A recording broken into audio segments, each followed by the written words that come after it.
Ya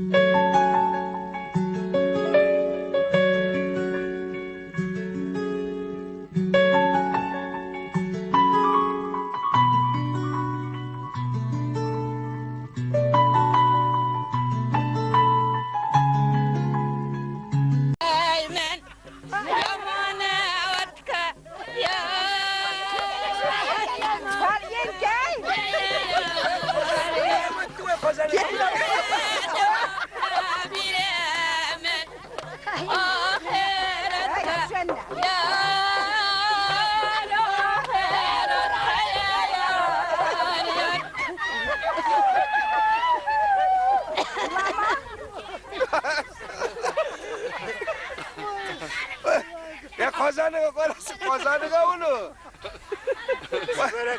Endi boş, to'xtabdilar, endi biz ham kuyonikenlerden olsun, endi mi? Ya endi salom boshlandı, endi salom boshlandı. Ya yechme. Qozonda. Voy. Hay, xatirlar, shunaqa ham bo'ladi. Bo'ladi. Gomletdagi uyga kelishganda ko'rsatib qo'yaman. Shuni, şeyni ham ko'rsatib beradi. Endi hay, ular keyinda yoshlar tadishga qo'ladi deb. Nasıl bo'lardi?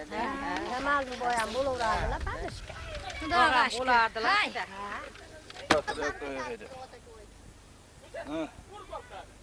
Bu oltani sohib chata qo'ying.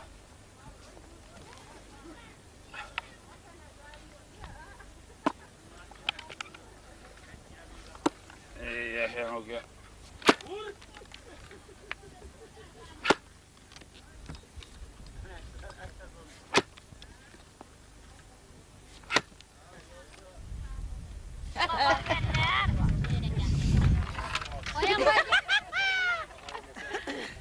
Qo'yan ekanmilar. Hafiz opam bo'lib qo'ya qolsinlar. Ana yo'l kurini chiqarib beraman.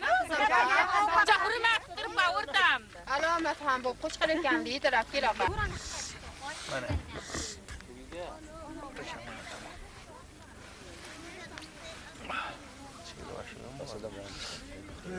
Allohi karim hammaniki yarim degan ekan bizniki. Assalomu alaykum olsun. Kelar shuvas shukrlarga ham mana shu kunlarga hammamizni bekami ko'z yetkizsin.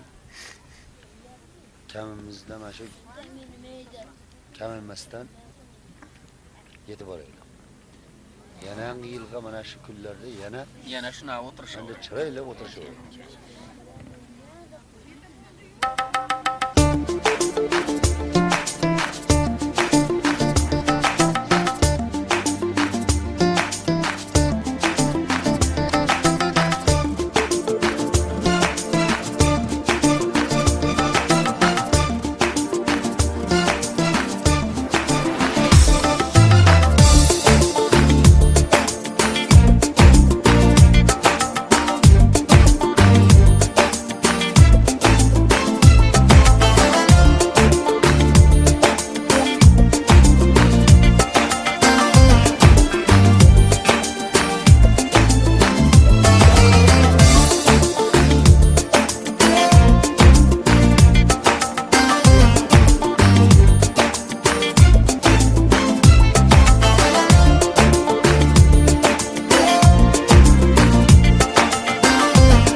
Yaşanglar.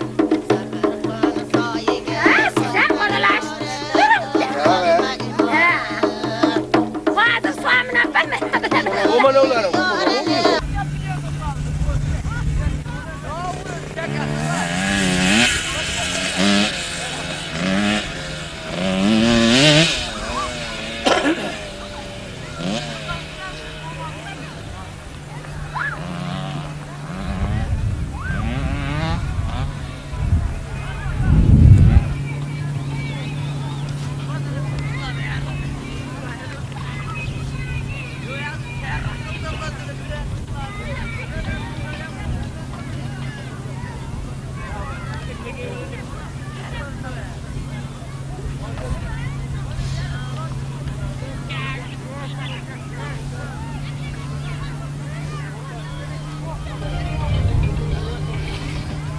أشهد أن لا إله إلا الله أشهد أن لا إله إلا الله أشهد أن محمدا رسول الله أشهد أن محمدا رسول الله حي على الصلاة حي على الصلاة حي على الفلاح حي على الفلاح الله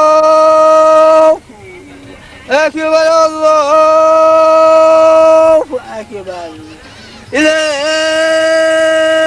إله إلا الله. Bismillahirrahmanirrahim. Muhterem cemaat Müslümin. Avalan başına sizlerge etkiledik ki mana bu şeriat nizamida qazaq qilgan ahlardan bo'lar ekan. Ba'zi birodarlarimiz ehtimol tepalarni hech mumkinki ular masjidda namoz o'qimasdan, juma o'qimasdan tepalikda o'qibdi degan gaplar ham bo'lib qolishi mumkin. Hozirgi shariat nihoyatda yengil go'shaganni og'ir birodarlar. Mana eshitgan bo'lsalaringiz, Farg'onadagi o'sha mashinalar to'stirgan yerda 3 ta odamni otib ketgan. Ana shu odamlarni hanuzgacha bilgan yo'q. Bundan maqsad nima? Qaysidir yo'llar bilan fitna qo'zg'ash, odamlarning tinchligini, osoyishtaligini buzish yo'lda juda ko'p urinishlar bo'lyapti. Mana bu qishloqlarimizda, yurtlarimizda hozir 99% odam musulmonlar yashayapti. Shuning uchun ko'p fitnaga berilmasdan ehtiyot bo'lish kerak. Mana Hazrat Payg'ambarimiz sollallohu alayhi vasallamni Abdulloh bin degan kishi hikoya qiladilarki, Payg'ambarimiz aytadilarki, bir kuni yo'lda ketayotsam, farishtani ko'rdim. Yer bilan osmonning o'rtasida muallaq turibdi. Men buni ko'rib hayron bo'ldim, chunki men uni g'orda ko'rgan edim. Shunda qo'rqqanimdan uyga borib, meni o'ranglar deb ko'rpaga o'ranib yotib oldim dedilar. Shunda Alloh taolo tomonidan buyruq bo'ldiki, o'zini o'rab yotuvchi inson ko'zingizni ochib odamlarga da'vat qiling deb buyruq bo'ldi dedilar. Ya'niki sizni biz doim mo'min musulmonlar da'vat qilishimiz kerak. Mana bunaqa tushunmagan odamlarga tushuntirishimiz kerak. Navodomda bir odam bo'xton qilib, sizlar masjidda o'qimasdan shunaqa tepada o'qishlar desa, aytinglarki, biz qayerda bo'lmasin yer yuzida namoz o'qishga haqqimiz berilgan. Mo'min musulmonlar hech yerda bir farq qilib, bir yerda o'qib, bir yerda o'qima degan emas.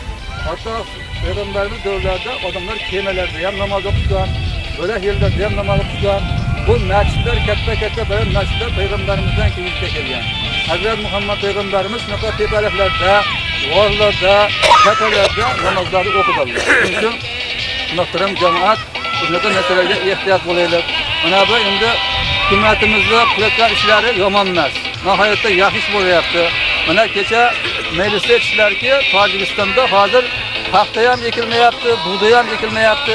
Kimsa ekilmay, daromad yo'q, odamlar g'orlarda yashayapti dedi. Sababiki o'sha yerda tinchlik, osoyishtalik yo'q. Qayerda tinchlik, osoyishtalik bo'lsa, o'sha yerda namoz ham bo'ladi, o'sha yerda dehqonchilik ham bo'ladi.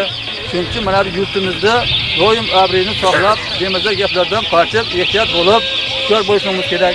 Endi mana bu yerda mana bu Navro'zda ba'zi bir odamlar o'ylashi mumkinki, bu yerda sho'rva bir odamga yetdi, bir odamga yetmadi, nima keragi bor deyish mumkin.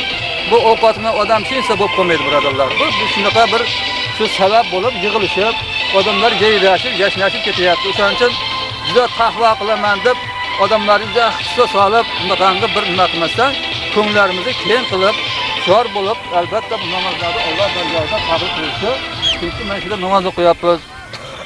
Endi mana bu keksalarimiz birodarlar nihoyatda qishloqlarimizda keksalar kemay boryapti. Keksalarning hurmatlari hozircha pasayib boryapti. Shuning uchun farzandlarimizga ham aytaylik, keksalarni ham hurmat qilib